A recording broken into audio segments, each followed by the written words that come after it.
Thank you guys who are watching after the live stream after the live stream, those replay viewers. Make sure that you leave a comment or at least like so we know that you were here. Otherwise, it's just like a viewer who's out there. It's a little bit different. And those of you who are jumping in live, make sure you leave a comment as well.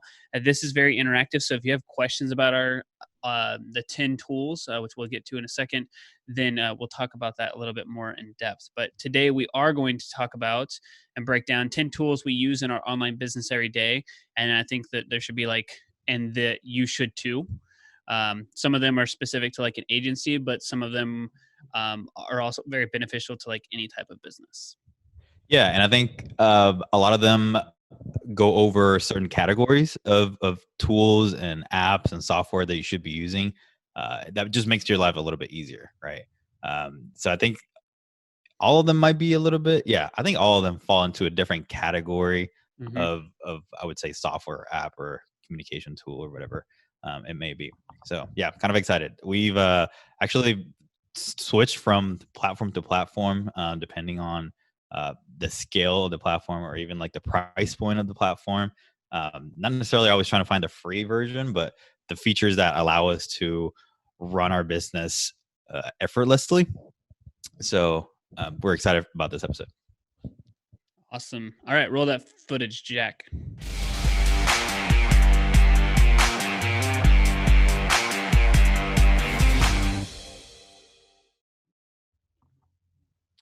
Awesome. Actually, I was going to tell Christian this even before it's kind of a deja vu because I think very early on we had a show called Brain 10, and on Fridays, which today's Thursday, or Friday Eve for those who are the cool kids, we used to do 10 tech tips or 10 tech tools that you should use in your business, and we used to do it like at this point it was probably like 1,000 or more, easily 1,000 or more that we used to have. So it kind of reminds me of that. Yeah, it was crazy. Yeah, every Friday we would do, what was it, like 10 tools, apps, services that we found online. A lot of them, I'm sorry, let me put my blue light backwards.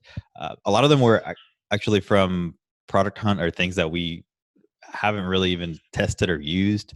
They were just kind of things that we found online, right? But yeah, the ones that we're talking about today are tools and apps and software that we actually use in our business almost every single day. There might be like one or two that we don't use every single day, but they're definitely helpful.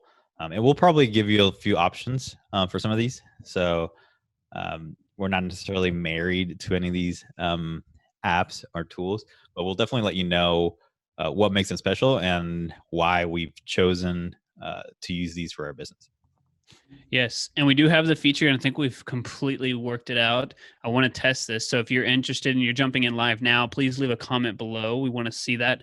But more importantly, if you have a question and you want to be on here, you can come in live. I think we figured it out now completely. So we should be able to hear you and see you if you'd like that.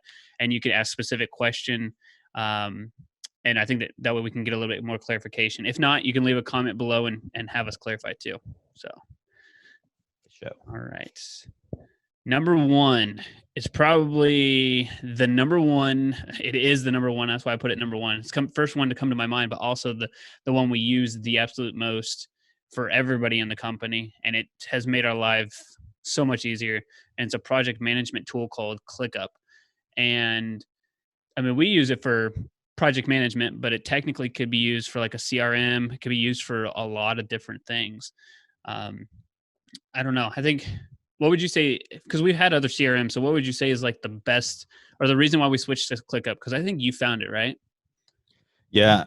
And I believe when we started the company, we weren't at a point where at least we didn't feel like we needed a CRM or project management system. Because this is not nearly a CRM. This is more of a project management system.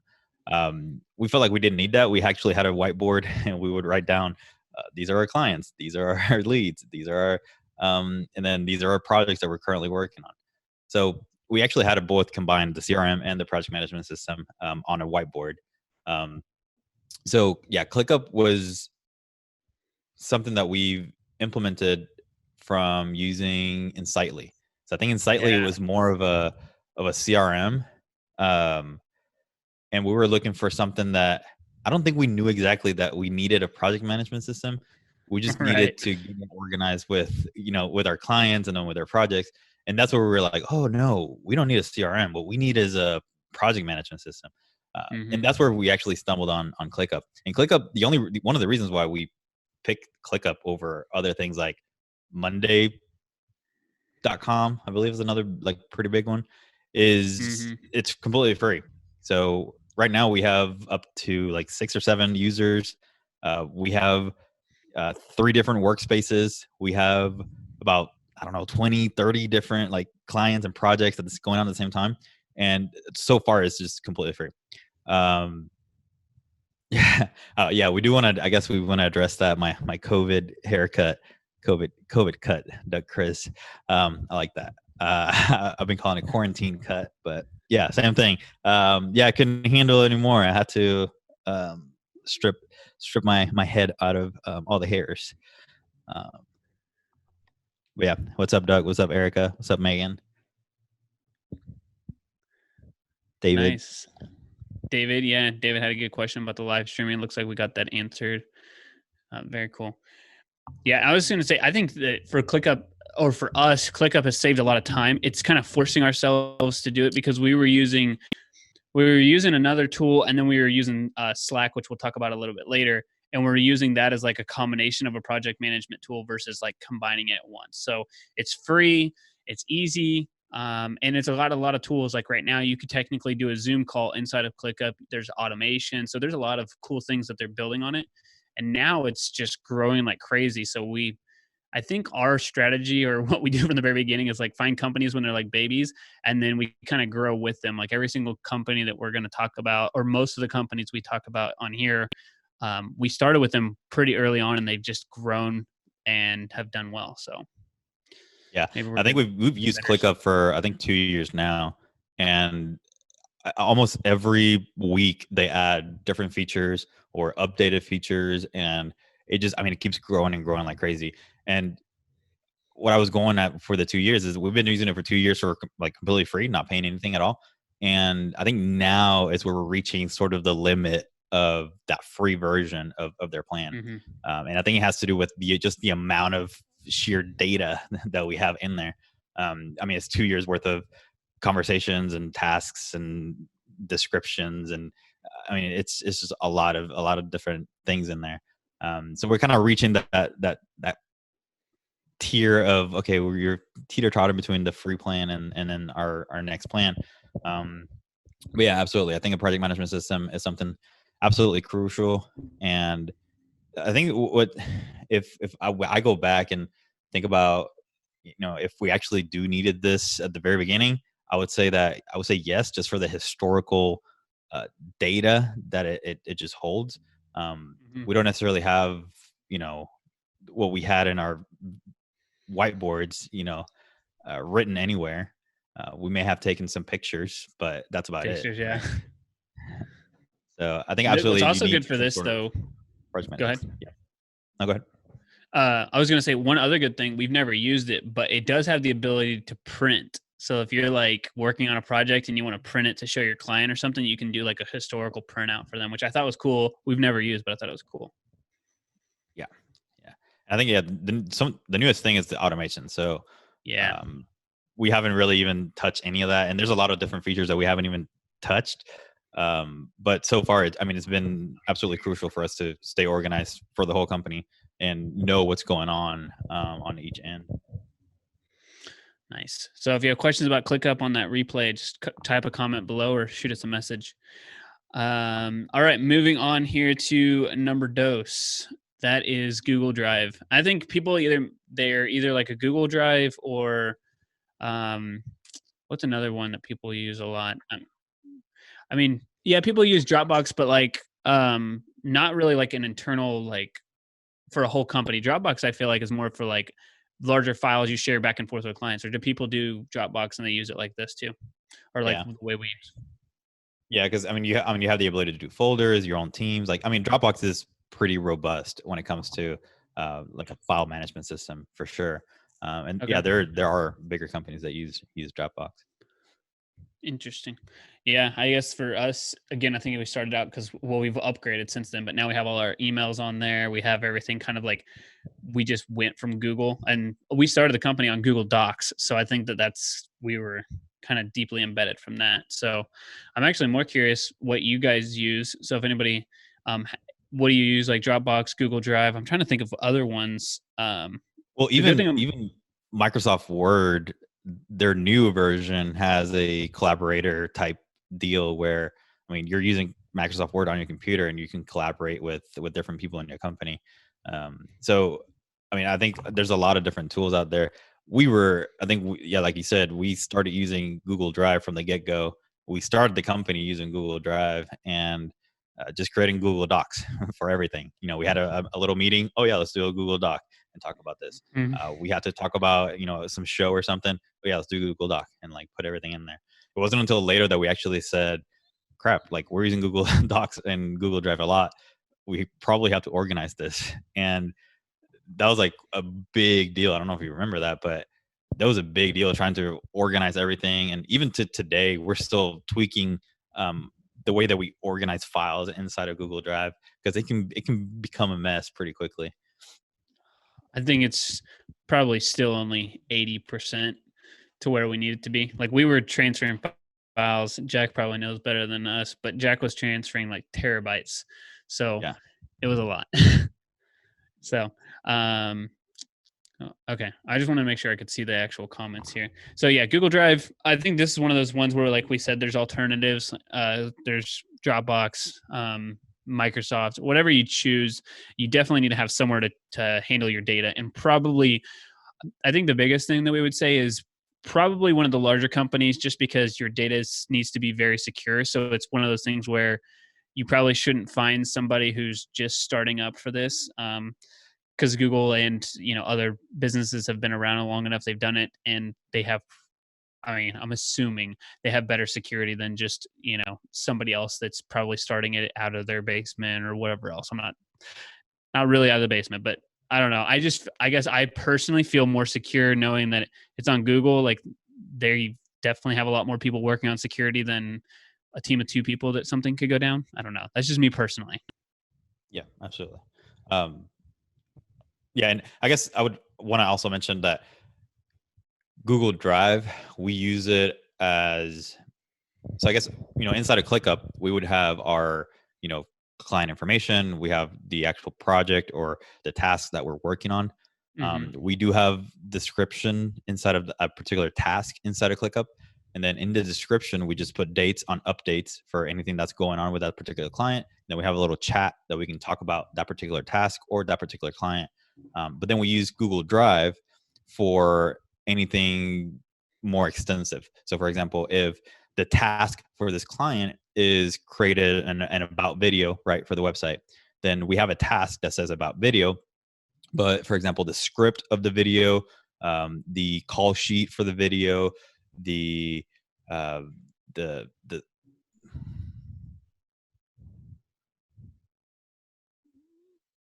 all pre-production material and documents. I forgot the name of what is the boxes with the pictures? Oh, sheet. No, the boxes with the pictures. Oh, storyboard. Storyboard, yes. There you go. Gosh. The storyboard, that particular video, all that information will be stored inside of Google Drive, inside of, the particular folder for that client.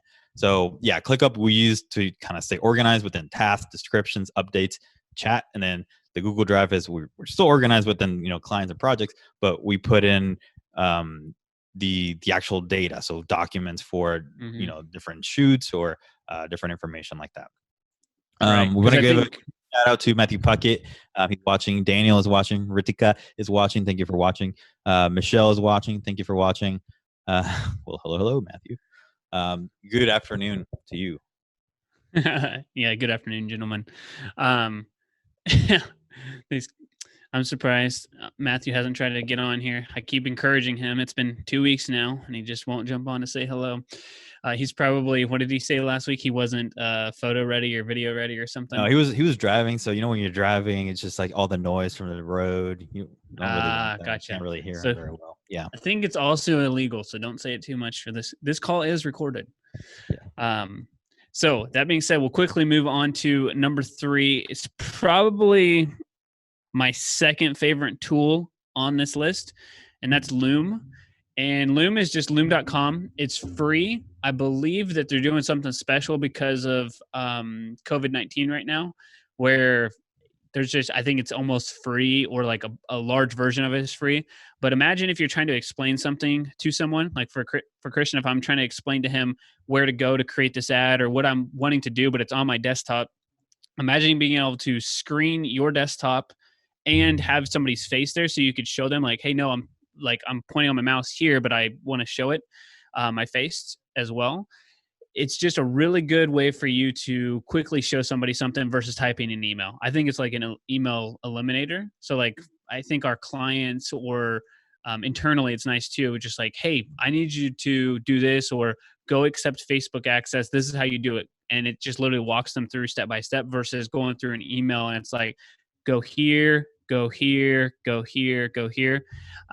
So it's just a good visual way for you to show somebody how to do something. I use it mainly to eliminate emails, but that's just me personally. Did you say that it was a video recording, screen recording software? Yeah, like a screen. Yeah, you can screen. All right. Mm-hmm. I was just listening. Maybe I dozed off a little bit, but towards the end, you were making it seem like it was this awesome tool that automatically shows the client what they're supposed to do without sending them an email, which that would be awesome. But yeah, no, it's just a screen share tool. It lives in your browser. So you just literally click on the little button and you can record the whole screen. You can record a little circle of you in the corner if you need to show your face on that particular video. And I think another cool thing about it is that, one, you can quickly record. It gives you a link with the recording, and then you just send that recording, to your client or your team member. And it also gives you a notification whenever that person watches a video. So you're kind of like on top of it whenever that person has completed the video or started watching the video. So it's kind of cool for you to be able to track some of that data. Whereas if you were screen recording with like QuickTime in your computer, you would have to record that video, then save it, then probably publish it on YouTube, put it privately, or maybe send that video directly via email, which would be a huge video. Anyways, Loom just kind of takes care of all that. It's all online. You just push a button, record. They give you a link. You send that link. And that's it. It's pretty effortlessly and pretty effortless. And it's free, like Aaron said. I believe, I think it's free. I think maybe we did like a thing in the very beginning where, because I remember inviting people to get more features or to get like an extended recording. But I don't know how they probably changed a little bit. Gotcha. Jack just told us that there's higher resolution if you pay. I think another good thing about Loom is if you are trying to like document your processes, it's super easy. Like, hey, at Joe and so-and-so's company, this is how we send emails. So instead of typing it all out, you could say, hey, if you want to know how to send an email, here's a 30-second video. Boom. This is how we, address people whenever they come to our office. This is a video how to do it. Boom. So it's like you could create really quick training videos for your company. Super simple. Like Christian said, just copy and paste in links there. So it's really nice. Oh, they have a pro version. It's only $4, but it's free for teachers and students. Nice. I think that's what they added for COVID-19. Gotcha. So very, very cool tool. I think if you get anything out of it, you should definitely check out that one. And we have Steve who's watching. Hey, Steve. How are you doing, sir? Haven't seen you in a while. Granted, haven't seen very many people in a while, so that's true. Hey, Steve. All right. Number 4. I think that both Christian and Daniel don't like this tool because it doesn't work for them sometimes. But for me, it works. I don't know if they just have issues with it or what. But I think that it's whether you use Line 2 or whether you use something like Cricut or whatever else, it's very inconvenient to have a work phone and a business phone, or a work phone and a personal phone. So it's nice to just have it all on one phone and use the same data and just have an app that you pay for once a year. We currently use Line 2. I think it's super easy. You can text on there, you can create your own voicemail, you can set your own hours, you can do pretty much everything that you can on a regular phone. I think you can even send like GIFs now, and I don't think you can send videos, but you can send pictures. And other than that, like it's pretty much the exact same as your phone. The only thing I don't like is that it makes people think that I don't have an iPhone, and so I get the green back and forth, which I don't like that. But that's just me as a personal preference. So I don't know. But Yeah, there's been a lot of times where I'm either trying to call someone and I, to be honest, I think that the problems just have to do with the fact that, yeah, you're trying to do a different phone number from your phone, but it doesn't have that same phone number. Anyways, I do feel like every other app out there that supports this type of functionality, you probably run into the same problems. Something like, I don't know, Google Voice is probably another one. mhm. And I mean, I do believe that we'll probably run into the same problems. But I mean, my biggest thing is one, trying to make a phone call. It literally takes forever to like connect and even accept phone calls or hang up. Like even hanging up, it's like a 10-15 second process of It's just a little the bit of phone delay. disconnecting and going through all that. And then obviously, yeah, problems with connection is another big issue. I don't know. Maybe I need to use it more often. And also the other thing is like text messages. Text messages. If I receive a text message that's super long, it breaks it down. Like back in the day, I don't know if you remember that, we used to like break down your text messages into Yes. different blocks. So it does that, and then they come in at different spots, right? So it becomes just disorganized and kind of hard to read, Mhm. especially when we have those long text messages. So those are, I guess, my two biggest drawbacks to Line 2. I believe we used something else at the beginning, and then Yeah, it we was called something with a C, like Clarity or whatever. I don't Convoy. remember. What was it? Convoy. Convoy. And that was nice. That was actually really cool. We were paying like $8 a month. It was rough to pay those $8 each per month, but it worked from what I remember. Like that one was a really good one. And then it got bought out by somebody else, which I think was Line 2 or something similar. Yeah, I don't remember, but yeah, I do remember Convoy working a little bit better than Line 2 for me, at And least. I think that it also, with Convoy, we even got on it for a little bit for free too. So like it was, I don't know. It was nice. It's no longer there, so we can't talk about it. But there's other things out there. I think there's like cricket or grasshopper. Maybe it's grasshopper. It's some kind of insect. There's one out there. Google Voice is a good one. The problem with Google Voice is there's just a lot of delay between the call. That's the only negative side for them. So like if somebody calls you, it's going to a server wherever Google has a server. At least with like what Line 2 suggests anyway is that they are faster. They use your actual cell service versus like what uh, Google Voice does. So, but I would just highly suggest, regardless of what you use, those are ones that we know of. Just find something so you aren't the person who's carrying around two phones. That would just, I don't know. To me, that would just bother me to be like, all right, I'm holding up two phones here, and like putting two phones in your pocket and then your wallet or your purse or whatever. So it's a lot. Um, Well, now I think the newer iPhones and newer phones have like the eSIM functionality and double SIM, so dual SIM cards, where you could potentially have two phones in the same phone, right. which is kind of nice. But obviously, you have to pay for double the cell phone Right. plan. Little bit different price point. Yep. Number 5, Active Campaign. So we recently, when did we switch to Active Campaign? Like, well, I guess it's been almost a year now. Yeah. Wow.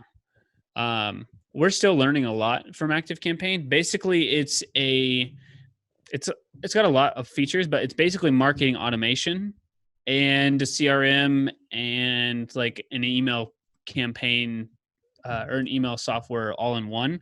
It's literally like, I don't know, it kind of combines 2 or 3 of your tools all into one. We use it as a CRM. We also use it for like our marketing automation, and we also use it to send out our emails. So we've kind of combined and got rid of MailChimp. We got rid of Pipedrive, and now we just use ActiveCampaign. And it's got a ton of features. It's just also, I don't know. I think it's very robust, but it's also pretty straightforward. Like if you're just kind of new to it, like playing around, um, you're going to have to play around to figure it out. But I think it's very um, intuitive versus going through some other tools that I've looked at that are just really confusing. You click on one button, it goes to another one, to another one, to another one. You just go down a rabbit hole. And I think the basics of ActiveCampaign are still really nice, or it could be very robust, which I think we're probably using 20% of its features, maybe 30% of its features to what we could be using it for. I don't know, but it's very nice, I guess, to have. And it's for the price point of comparing or to remove like MailChimp and Pipedrive and your other CRMs. It's the same price, if not a little bit cheaper. Yeah, for sure.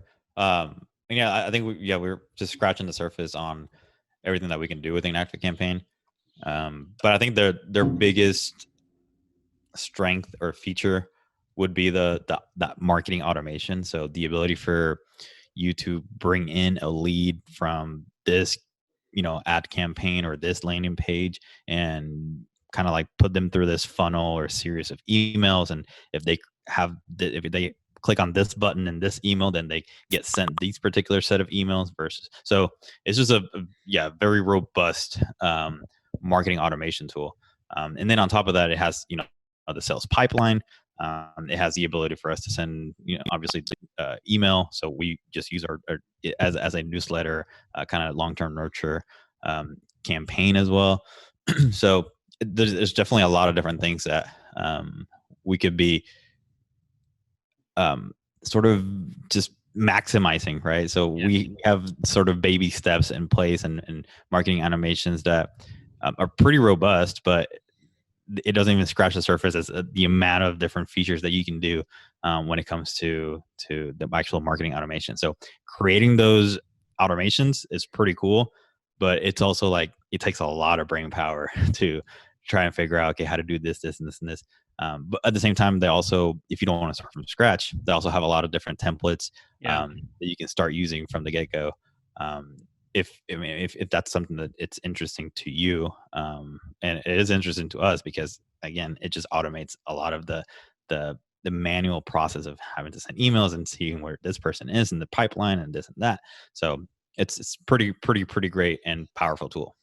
Yes. And I would say that it's a good starting, like there's a good starter plan for it. And then, as you grow or you need it more, like I think we probably wouldn't have started with ActiveCampaign in the beginning of the company, but maybe shortly after that, it would have been nice to start there because we would have learned a lot more. So it is going to take some time to learn, but it will grow with you. It's not something that you're going to be like, okay, I'm going to have to search for a new one of these tools this next year. Like it's going to continue to grow with you. It has the ability to do that.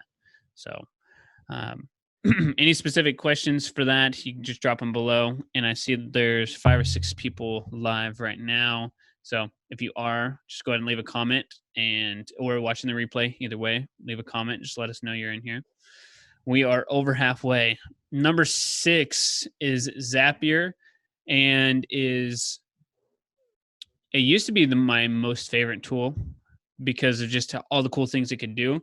But with adding ActiveCampaign, I feel like we eliminated maybe 20 to 30% of what we were using Zapier for. But it is a really cool tool. So basically it's saying, if this happens, then I want this to happen. So for example, if a lead comes in off of Facebook, I want it to be added to a Google Sheet. Or if somebody goes to my website and submits a form, I want to be notified via email. So you can literally tell it, I want these to happen. And it's connected with like literally thousands of apps. So pretty much anything you can think of, it's connected to, and you could make your life so much easier. So it's just about simplifying and getting rid of like time, or reducing the amount of time it takes you to do a task like that.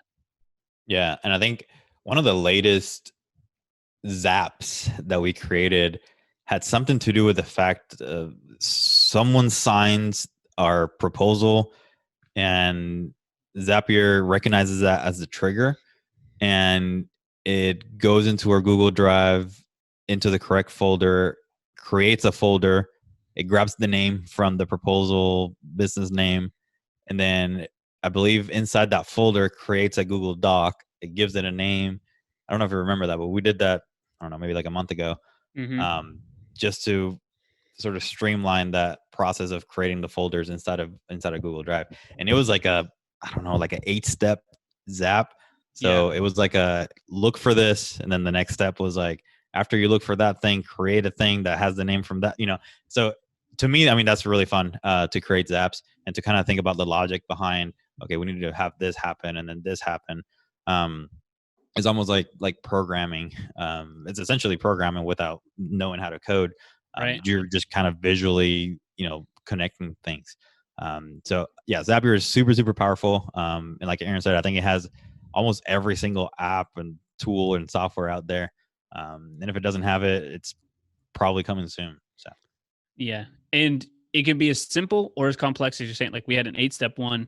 You could have a bunch of 1 or 2-step things. Just like every time that somebody comes in, or like like I said, goes to your website, you can have them do one thing. It doesn't have to be complex. And I think that there is a free option, and you can do like, I don't know, you can do a decent amount of zaps per month. What they call zaps are like tasks per month. So there is a free option for that too. You will become, I don't know what the correct word is for. Do what?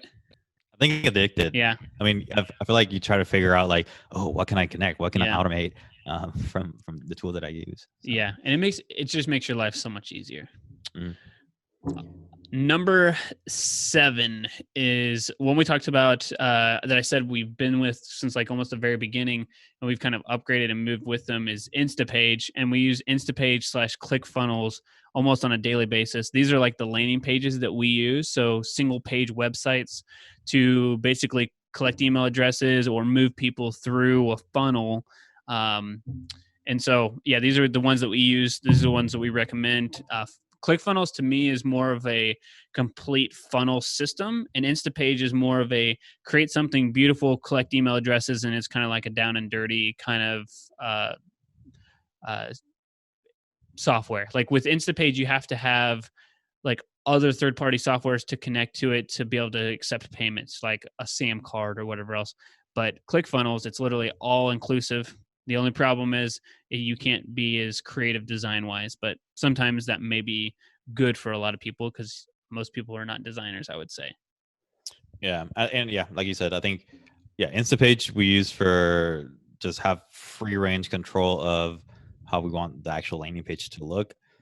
ClickFunnels, we use it for it's just they give you some templates and you can manipulate them a little bit, but for the most part, you're kind of getting what you see, and you don't have a lot of customization when it comes to the design part.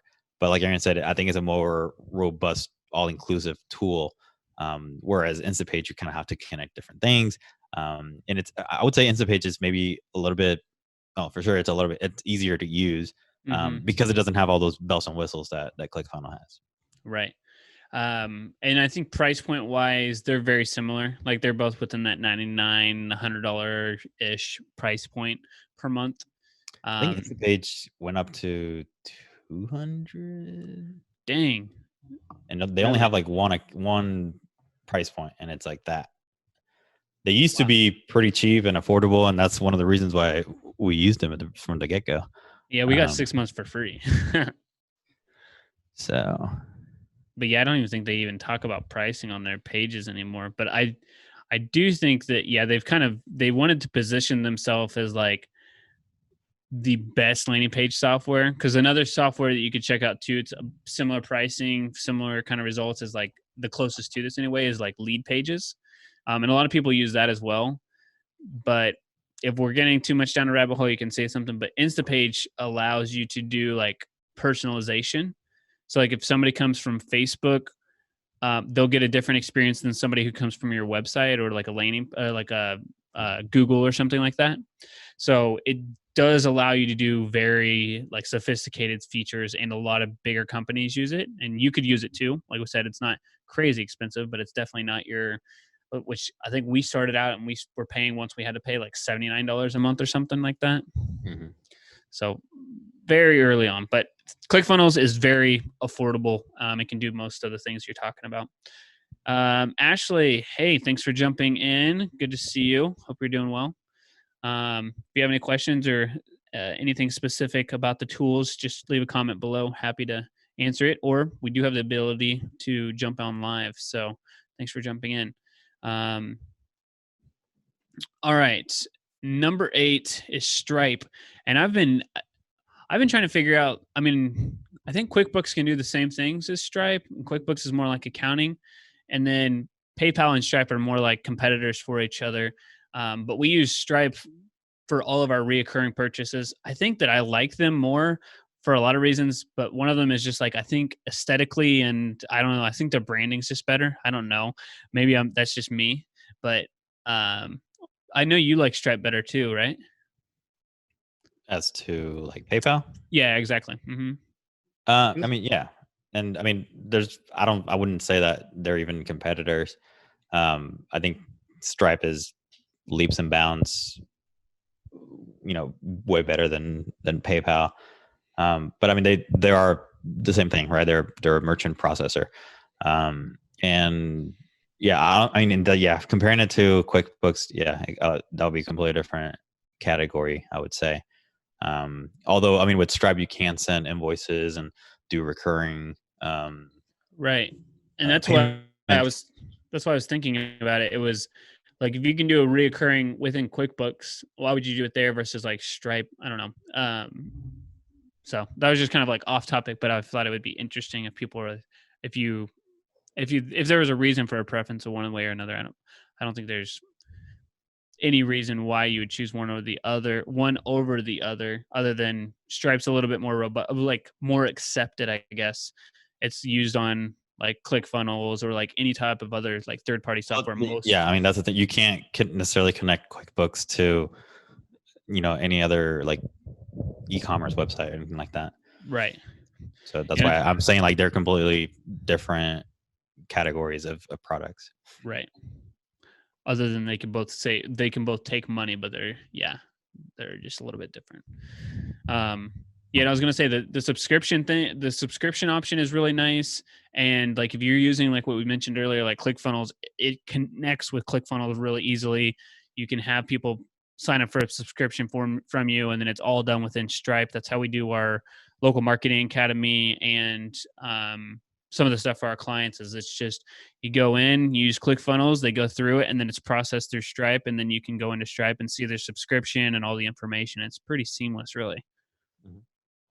Yeah, and I believe even Shopify payments, they call it Shopify payments, but they use some sort of Stripe integration within that too.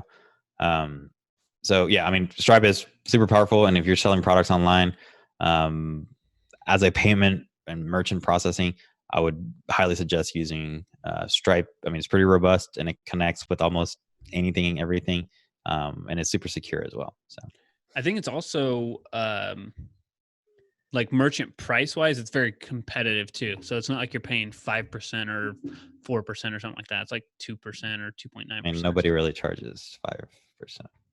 Oh, I know that, but after fees, like you don't have a monthly fee to use Stripe. So some people don't charge 2.9%. Sometimes they charge that plus 30 cents plus whatever else it is to use their monthly service. So I don't think they would charge a crazy amount. Whoever was charged 5%, yeah, that is very high. All right. This is one you probably will have to explain the most, so I'm curious, what can you tell us? Number 9 is Webflow. What is that even? What is that? What is that even? So Webflow we use as our primary website builder, website platform, hosting platform as well. It's, I believe when we very, very first started, I think we did maybe 2 or 3 websites on Squarespace, and Squarespace was great because they just had templates and you could, make some changes here and there. But as far as trying to manipulate it into something completely brand new, getting away from that particular template, you couldn't do that. And very early on, we got introduced to this gentleman, Greg, I believe his name was. He was actually here in Dallas, and he showed us and talked to us about Webflow. I fell in love. It just allows me to just be super creative with what you can do with a website. It allows you to do animations. It allows you to do a plethora of different things. They're also probably one of the fastest, best, most innovative companies right now in that space. So they're doing really, really good things. They're pushing updates. They recently introduced an e-commerce version, so you can now create actual stores and sell products. So eventually, I mean, in my Twitter, I follow a lot of Webflowers and people who use Webflow, and every so often they'll retweet a new person who just got introduced to Webflow, and they always all like they say the same thing. It's like, I've been hearing about Webflow for a very long time. I just used it today, and they just put like the mind blowing emoji, and then they always say like, I should have, been paying attention to this a lot earlier. It's a super powerful tool to build websites, and it has allowed us to scale to where we're at right now. Really, just because it's so easy, and it just gives us free range to create beautiful looking websites that are functional and code ready and fast. So, would you say that, like, if we're going to compare it to like bigger names that like people maybe know, like WordPress or like you said, Squarespace, like if somebody was going to design their own website or something like that, do you think that a lot of people, like if somebody's gonna be able to design on Squarespace or like a Wix or I'm trying to think of the other kind of ones like that, like is it as easy to use as that, and it has more functionality, so it's a little bit harder to use, but it's not as hard as like something like a WordPress, or about the same? What would you say like level of like sophistication is needed, or like, I don't know, I'm just trying to compare the apples to apples here. I don't think there's anything out there that compares to what Webflow is doing right now. Um, Maybe Wix. I think Wix actually just released something. I think Wix X or Wix Editor X or something like that. That is a direct competitor to it. But yeah, I mean, as far as ease of use, it's a lot easier to do than trying to build something from scratch using WordPress. Right. Obviously, if you're used to or if you've built a WordPress website before, you might think that you're just familiar with WordPress, and that's what I've been doing for this whole time, and that's the world that I know. And you don't necessarily want to get into there is a learning curve as to any other tool. So, I mean, there's people that still prefer WordPress, and there's no wrong in that. But I would say that from what I've seen and what I've experienced, Webflow is easier to use than WordPress. As far as like features and robustness, like, no, it's not to the point of WordPress or Shopify, but it's getting there. Eventually it will get there. And we might see, I don't know, right now, like WordPress claims that they have like 15, 20%, 30% of all websites The internet, yeah. on the internet. I think Webflow will be a pretty big contender a few years down the road. Yeah, this is a pop quiz. How long ago has Webflow been around? So they've been around for a while, but not like early ages of the internet kind of thing. I didn't know if you knew roughly time period. No, I I was just want to curious. say like 2013 or 12 or something like that. Okay, so it's been around for a while. I knew it wasn't like it started 2 years ago, No, but I didn't know maybe exactly. earlier than that too, because I know they 2013. Okay, but I know that Vlad, who's the CEO, I think he had something else before Webflow that he still called Webflow, but it's not the tool that we use right now. But it was something similar. But yeah, I mean, he's said it multiple times that they're not going anywhere. They're here to basically build a better web, and to build better tools, right? One of his biggest things is that you have all these, like, for example, you have Photoshop. You can visually create a flyer. You have um, uh, what's the like Final Cut Pro, right? Or iMovie, where you can, again, visually just create a movie, right? You're dragging and dropping things. And he says that like websites are one of that's like lagging behind, and doing coding from scratch, it just seems so antiquated. So that's why he wants to bring the ability for you to just grab iMovie and create a movie, the same experience to some other business owner to grab Webflow and just drag and drop things and make a website. So yeah, I think, going back to what you were saying about the complexity of it, there is a learning curve for sure. It's not as easy as I think Squarespace, where Squarespace, you're probably push a few buttons, insert a few information, and you kind of have a website already. Right. With Webflow, I think just maybe a little bit more of a learning curve, but it's pretty easy, I would say. And they have like a free option or a pretty entry level like price point too, I believe. So like, Yeah, but I don't think you can. I mean, I believe there is a free option, but you can't publish your website. So you can create an account and start playing around with it, but you can't necessarily publish that website. You have to pay for the hosting, obviously. gotcha.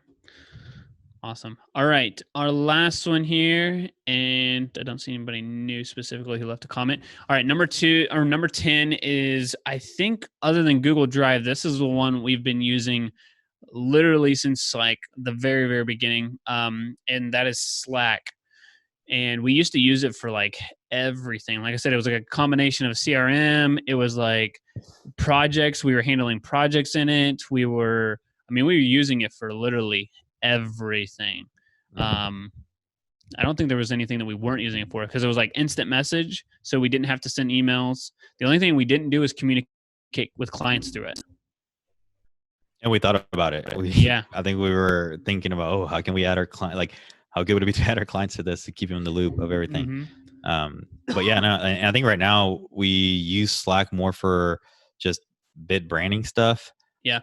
Local marketing academy stuff, private messaging one-on-one between us. We've kind of eliminated, we used to have a huge running list of different channels inside of Slack for each client and each project. So yeah, now we have all that stuff organized inside of ClickUp. But yeah, I think Slack is still a great communication tool. It eliminates emails. It eliminates a lot of the back and forth. It kind of brings us back to that good old days using MSN Messenger, ICQ. Yeah. Dang. Yes. Which, and it's free. I know. Do what? And it's free. So like the conversations we have inside of there now are pretty much not relevant. So we just kind of have to always remember that this needs to go in ClickUp. That's our project management tool to track the conversation. But like if we message on Slack, it's like I messaged Christian a second ago, hey, we're going to jump on a live stream, or like, hey, Jack, we need to jump on a call real quick. That's more like a Slack message. So it doesn't matter if it goes away. It's like, I think they cap you at like 10,000 messages, but to us, it doesn't matter. Our goal is just to have a secure place to do basically internal communication or internal chat, so that you don't have to send an email for everything and get an extra. I mean, if we sent emails to each other, I would say it would be another 300 to 400, maybe 500 emails a week that we would have. Easily. Yep. So yeah, I don't think we were using a Slack as much as we used it in the beginning, but it's still a very reliable internal communication tool that we use every single day. Yes. All right, that's our 5. If you guys are watching the replay or you jump in just now, go ahead and leave a comment. Be happy to answer them or cover them. Jack put all of the 10 on the screen, but I'm also thinking we could probably leave a comment or something like that and put all of the 10 on there, and then the link to those websites as well for you guys. I think, yeah, we could put it in the description or something as soon as we get off of here. So awesome. Thank you guys. Okay. Looks like Abby's still watching. Thanks, Abby. Or at least that's who I can see who's watching now anyway. And then 3 other people. So awesome. Thank you guys. We will be back with another live stream, and I don't know if we're going to continue to do this during the pandemic or not, but we've just been trying to provide as much value to you guys as much as possible. So until then, we'll talk to you guys next week.